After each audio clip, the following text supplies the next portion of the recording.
দীর্ঘদিন অভিভাবকহীন অবস্থায় ছিল মুর্শিদাবাদ বিশ্ববিদ্যালয়। গত মঙ্গলবার 4 বিশ্ববিদ্যালয়ের স্থায়ী উপাচার্যের নিয়োগের সম্মতি দিলেন রাজ্যপাল সিভি আনন্দ বোস।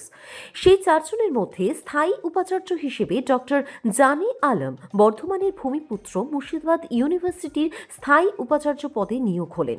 দীর্ঘ জীবনে তিনি শিক্ষকতা ও গবেষণার বহু সম্মান পেয়েছেন। বিশিষ্ট পরমাণু বিজ্ঞানী ডক্টর জানে আলম তিনি জানালেন, ছাত্রদেরকে দেখে তিনি আপ্লুত। মুর্শিদাবাদে এই তার প্রথম আসা। ছাত্রদের বিভিন্ন সমস্যা শুনে তিনি তার সমাধান ও আগামী দিনের পরিকল্পনা ও কর্মসূচি গ্রহণ করবেন জানালেন।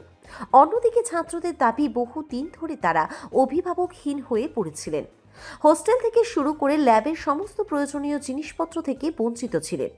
নতুন উপাচার্য পেয়ে তার কাছে ধীরে ধীরে সমস্ত সমস্যার কথা তুলে ধরবেন এবং ইউনিভার্সিটির একটি সুন্দর পরিবেশ গঠন করবেন।